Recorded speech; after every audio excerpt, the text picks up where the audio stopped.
Dear students, আজকে মডিফায়ারের আরেকটি ছোট ক্লাস। তো কথা না বাড়িয়ে আমরা শুরু করি। দেখো, আমরা নাউনের মডিফায়ারগুলো দেখছিলাম যে নাউনকে কারা কারা মডিফাই করে, ওগুলো আমরা পরিচিত হচ্ছিলাম। আমরা গত ক্লাসে পড়েছিলাম ডিটারমিনার কী জিনিস, কোয়ান্টিফায়ার কী জিনিস, এবং ওরা কীভাবে নাউনকে মডিফাই করে। আজকে আমরা নাউনের কিছু মডিফায়ার এবং ভার্বেরও কিছু মডিফায়ার দেখব। প্রথমে দেখো পসেসিভ, এটা আসলে ইংলিশে পসেসিভ বলে আর আমরা পসেসিভ বলি। এই পসেসিভ বানানটা একটু কঠিন আছে।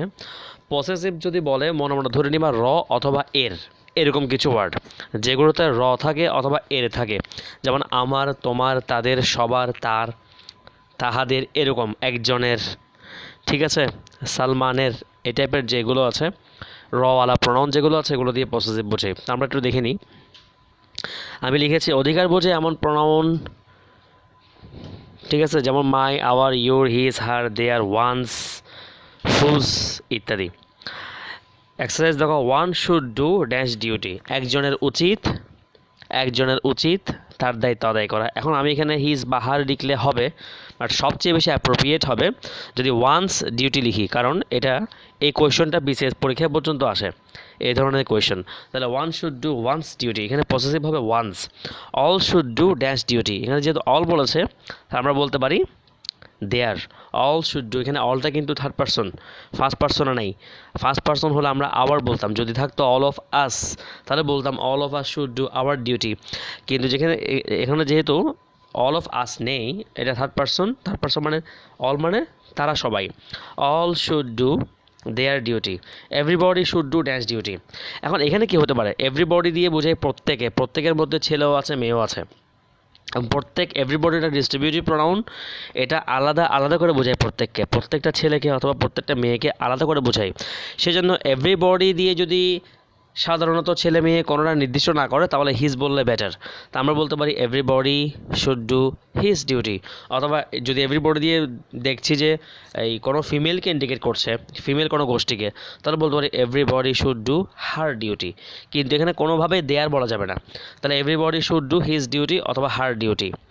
তারপর আসি আমরা অ্যাপোজিটিভ, সবচেয়ে গুরুত্বপূর্ণ জিনিস, যেটা 2019 সালেও বেশ কয়েকটা বোর্ডে আসছে এবং খুবই গুরুত্বপূর্ণ। অ্যাপোজিটিভটা মোটামুটি প্রত্যেকটা কোয়েশনে থাকে।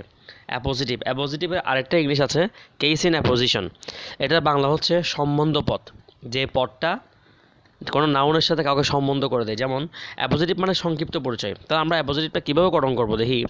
অ্যাপোজিটিভে সাবজেক্ট প্লাস ভার্ব ব্যবহার করা যায় না, অর্থাৎ কোনো টেন্স ব্যবহার করা যাবে না। দেখি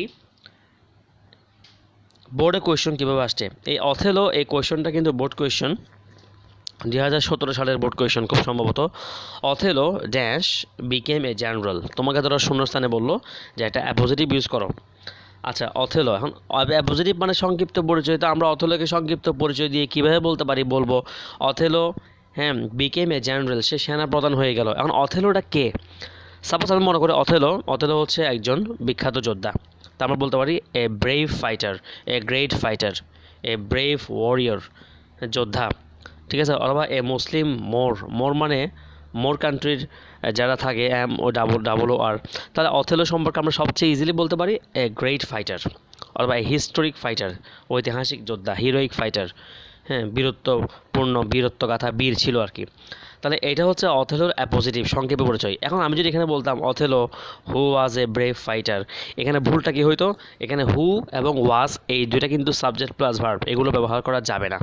Mahmud dash is my bosom friend, bosom মানে ঘনিষ্ঠ, ক্লোজড ফ্রেন্ড আমরা যেটাকে বলি। তাহলে Mahmud dash is my bosom friend, আমি কীভাবে বলতে পারি Mahmud suppose a man of 30 অথবা এ ম্যান অফ 40, যে কিনা 40 বছরের অথবা 30 বছরের একজন মানুষ, অথবা বলতে পারো এ স্টুডেন্ট অফ ক্লাস 10, সাপোজ এরকম করে বলতে পারো।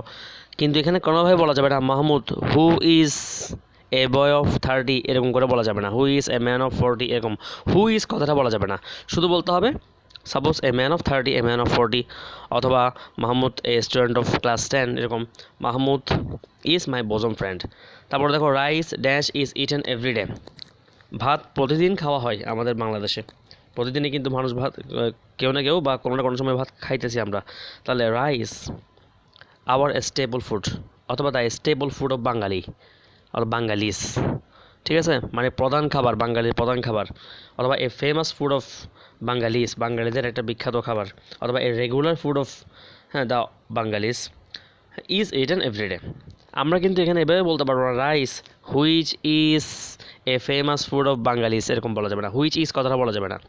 তাহলে অ্যাপোজিটিভ আসলে কী হবে, অ্যাপোজিটিভ হবে কি, হবে নাকি সাবজেক্ট প্লাস ভার্ব, আর সাবজেক্ট প্লাস ভার্ব ছাড়া বাকি সব কিছুই হতে পারে।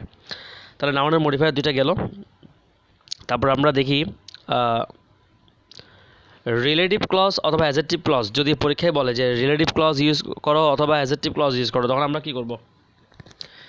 রিলেটিভ ক্লজ অ্যাডজেক্টিভ ক্লজ কথাটা সেম, একদম একই, কোনো বেশ কম নাই। যদি আমাদেরকে রিলেটিভ ক্লজ অথবা অ্যাডজেক্টিভ ক্লজ ব্যবহার করতে বলে, আমরা WH ওয়ার্ডের সাথে উপযুক্ত যে কোনো শব্দ বসিয়ে বাক্য তৈরি করতে পারবো, আনসার করতে পারবো। এখন WH এর মধ্যে মোটামুটি সবগুলো দিলে তো হচ্ছে না, কিছু জিনিস আছে যেমন হু, হোয়াট, হুইচ, হুম, দ্যাট, এই পাঁচটা বেশি ইউজ করা যায়। দ্যাটটা যদিও WH না, দ্যাটটা বাদ রাখো, বাদ রেখে হু, হোয়াট, হুইচ, হুম এই চারটা দিয়ে আনসার হয়ে যাবে। ম্যাক্সিমাম ক্ষেত্রে আমি দেখলাম হু এবং হুইচ দিয়ে হয়ে যায়, এই দুটো দিয়ে কিন্তু কাজ হয়ে যায়। তাহলে এগুলোর সাথে যে কোনো উপযুক্ত শব্দ, চলো প্র্যাকটিসে আসি। Bangladesh dash is my motherland বলতে পারো, Bangladesh which is basically an agricultural country. হ্যাঁ, অনেক রকম করে বলা যায়, which is a country of different cultures অথবা ডিফারেন্ট সিজনস, অনেকভাবে বলা যায়। তো এখানে কিন্তু WH এর সাথে একটা ভার্ব ইউজ করতে হবে। মাহমুদ, তো ওইখানে আগে বলেছিলাম এ ম্যান অফ 40, এখানে বলতে পারো who is a man of 40, WH plus একটা ভার্ব বসিয়ে দাও, তাহলে Mahmud who is a man of 40 is my bosom friend. তারপর দেখো পার্টিসিপল অথবা প্রেজেন্ট পার্টিসিপল। মডিফায়ার যদি বলে পার্টিসিপল ইউজ করো, আমাকে ধরে নিতে হবে প্রেজেন্ট পার্টিসিপল ইউজ করতে হবে। What is present participle? দেখো বাক্যের সাথে মিলিয়ে একটি ভার্ব প্লাস আইএনজি ব্যবহার করতে হবে, অর্থাৎ যাকে মডিফাই করতে বলছে তার সাথে মিলিয়ে একটা ভার্বের আইএনজি ব্যবহার করব, পার্টিসিপল বললে অথবা প্রেজেন্ট পার্টিসিপল বললে।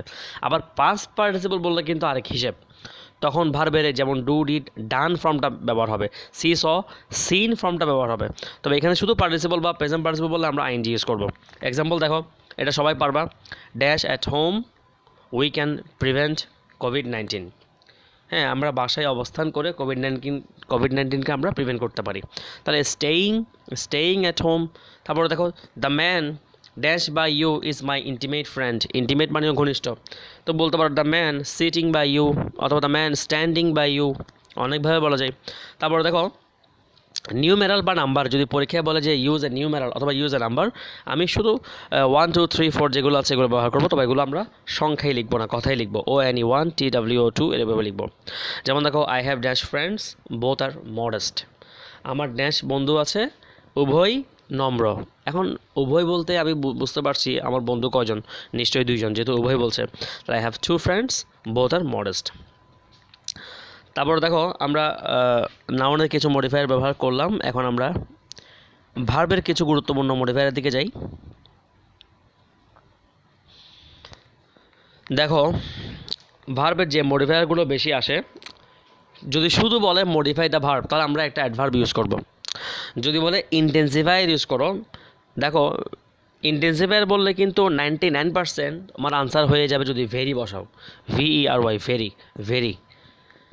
আর বাকিগুলো হচ্ছে যেগুলো মোটামুটি বোর্ডে আসছে এ পর্যন্ত, extremely, too, so, enough, quite, এটা 2019 সালের প্রশ্নে এসেছে, মাচ, মোর, এগুলো ইন্টেন্সিফায়ার, যেগুলো একটু মাত্রা বাড়িয়ে বলে কোনো কিছুকে। তারপরে অ্যাডভার্বিয়াল অথবা প্রিপোজিশনাল ফ্রেজ বললে আমরা কি করব?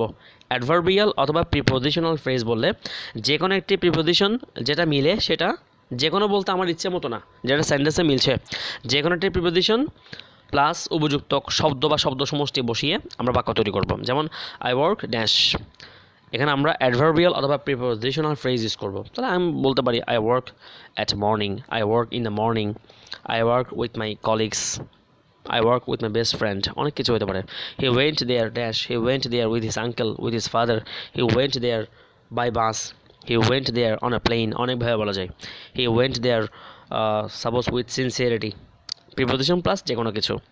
আর একটা বিখ্যাত কোয়েশ্চন ইনফিনিটিভ, এখানে দুইটা জিনিস, একটা হচ্ছে টু আর একটা হচ্ছে যে কোনো ভার্বের বেস ফর্ম, অর্থাৎ টু প্লাস বেস ভার্ব, এই দুইটা মিলে একসাথেই ইনফিনিটিভের এক্সাম্পল দিতে গেলে ধরে নাও টু বি একটা infinitive, to be 2 plus be, 2 plus have to have, 2 plus do to do, 2 plus see to see, 2 plus go to go, এগুলো ইনফিনিটিভ, দুইটা মিলে একসাথে ইনফিনিটিভ। তাহলে ইনফিনিটিভ বলে আমরা কি করব, 2 প্লাস বেস ভার্ব বসিয়ে উত্তর দিব। উই মাস্ট টয়েল হার্ড মানে কঠোর পরিশ্রম করা, আমরা অবশ্যই কঠোর পরিশ্রম করব টু সাকসিড অথবা টু প্রসপার, ঠিক আছে। আর যদি ইনফিনিটিভ ফ্রেজ ব্যবহার করতে বলে তখন আরও দুই একটা শব্দ বাড়িয়ে দিব, যেমন we must toil hard to succeed in life, to prosper in life, ঠিক আছে, to go ahead. I would like that something, এখানে ইনফিনিটিভ ব্যবহার করবো, I would like to say something, হ্যাঁ, অথবা I would like to tell something, অনেক কিছু হতে পারে। আচ্ছা, এখন যেটা বলছি এটা খুবই গুরুত্বপূর্ণ, এটা আমি নিজ থেকে তৈরি করেছি, এটা সার্কেলের মধ্যে আমি কী লিখেছি দেখো, এই 10টি প্রশ্ন বুঝতে পারলে কাজ শেষ, অর্থাৎ এই 10টা প্রশ্ন যারা বুঝতে পারবে অ্যানালাইজ করে যে আসলে প্রশ্নটা কি, উত্তর কী দিতে হবে, তাদের মডিফায়ার কিন্তু শেষ। দেখো প্রথম প্রশ্ন, প্রি মডিফাই দ্য নাউন বললে কি করতে হয়? প্রি মডিফাই দ্য নাউন বললে তো নাউনকে মডিফাই করব, একটা অ্যাডজেক্টিভ বসাবো, এটা সবাই জানে, কিন্তু কোন নাউনকে মডিফাই করব? প্রি যদি বলে, প্রি বললে যদিও প্রি অর্থ পূর্বে, কিন্তু আমরা এখানে পূর্বে দেখাবো না। প্রি মডিফাই দ্য নাউন বললে আমরা শূন্য স্থানের পরের নাউনটাকে মডিফাই করব অ্যাডজেক্টিভ দিয়ে। পোস্ট মডিফাই দ্য নাউন বললে শূন্য স্থানের আগের নাউনটাকে মডিফাই করব অ্যাডজেক্টিভ বসিয়ে। প্রি মডিফাই দ্য ভার্ব বললে 3 number question, pre modify the verb বললে আমরা শূন্য স্থানের পরে ভার্বটাকে মডিফাই করব, আর ভার্বকে কী দিয়ে মডিফাই করে? ভার্বকে অ্যাডভার্ব দিয়ে মডিফাই করে। পোস্ট মডিফাই দ্য ভার্ব বললে আমরা শূন্য স্থানের আগের ভার্বটা দেখে তাকে মডিফাই করব, তাও অ্যাডভার্ব দিয়ে। প্রি মডিফাই দ্য অ্যাডজেক্টিভ বললে শূন্য স্থানের পরের অ্যাডজেক্টিভকে মডিফাই করব। প্রশ্ন আসতে পারে, নাউনকে মডিফাই করতে বললে অ্যাডজেক্টিভ ব্যবহার করব, ভার্বে মডিফাই করতে বললে অ্যাডভার্ব ব্যবহার করব, এক কথায় নাউনকে ছাড়া বাকি যাদেরকে মডিফাই করতে বলুক আমরা অ্যাডভার্বে ইউজ করব। তাহলে 5 নম্বর প্রশ্নও কিন্তু আমরা অ্যাডভার্ব ইউজ করব। Use a noun adjective two pre modify the noun, যাই হোক আমাকে বললো যে নাউনকে মডিফাই করার জন্য একটা নাউন অ্যাডজেক্টিভ ব্যবহার করো। এখানে কিন্তু কোনোভাবে অ্যাডজেক্টিভ ব্যবহার করা যাবে না, এখানে ব্যবহার করতে হবে একটা নাউন, অর্থাৎ নাউনকে নাউন দিয়ে মডিফাই করব। যেমন ইটস আ উইন্টার মর্নিং, উইন্টারও কিন্তু নাউন, মর্নিংও নাউন, কিন্তু এই সেন্টেন্সে উইন্টারটা adjective. It's a summer morning, it's a summer noon, হ্যাঁ, this is its market price, মার্কেটও নাউন, প্রাইসও নাউন, কিন্তু এই সেন্টেন্সে মার্কেটটা অ্যাডজেক্টিভ। আচ্ছা, অথবা ইটস আ উইন্টার ভ্যাকেশন। তারপর 6 নম্বর দেখো, নাউন অ্যাডজেক্টিভ বললে আমরা নাউন ব্যবহার করব, নাউন ছাড়া অ্যাডজেক্টিভ ব্যবহার করলে হবে না। সাপোজ ধরো দে আর ভিলেজ পিপল অথবা দে আর রুরাল পিপল কিন্তু এটা নাউন অ্যাডজেক্টিভ না, রুরালটা অ্যাডজেক্টিভ। আর যদি বলি দে আর ভিলেজ পিপল, ভিলেজ কিন্তু নর্মালি নাউন, ভিলেজ মানে গ্রাম, কিন্তু এই সেন্টেন্সে ভিলেজটা নাউন অ্যাডজেক্টিভ, দে আর ভিলেজ পিপল। তারপরে 7 নম্বর কোয়েশন দেখো, ইউজ অ্যান ইনফিনিটিভ বললে আমরা টু প্লাস ভার্ব ব্যবহার করব। 8 নম্বর, ইউজ ইনফিনিটিভ ফ্রেজ বললে আমরা ইনফিনিটিভ ব্যবহার করার পাশাপাশি আরও কয়েকটা শব্দ লিখবো, অথবা 1টা 2টা 3টা যা মিলে যা লাগে সেন্টেন্সে। 9 নম্বর, ইউজ এ পার্টিসিপল, শুধু পার্টিসিপল বললে আমি আগেই বলেছি আইএনজি ব্যবহার করব। 10 নম্বর, ইউজ এ পার্টিসিপল ফ্রেজ বললে ভার্ব আইএনজির সাথে আমরা আরও 2-1টা শব্দ 3টা শব্দ যেদূর লাগে আমরা বসিয়ে দেব। এ হচ্ছে মডিফায়ারের খুবই গুরুত্বপূর্ণ 10টা প্রশ্ন। এই 10টা প্রশ্ন বারবারই, এই ভিডিও যখন দেখবা এই 10টা প্রশ্ন বারবারই দেখবা, মডিফায়ারের মধ্যে কোনো ঝামেলায় থাকবে না। আর এই ভিডিওটা তোমাদের যারা বন্ধুরা আছে যারা মডিফায়ার শিখতে চাই ওদেরকে অবশ্যই শেয়ার করবা, আর তোমরা নিজেরাও ভালো করে দেখবা। ধন্যবাদ।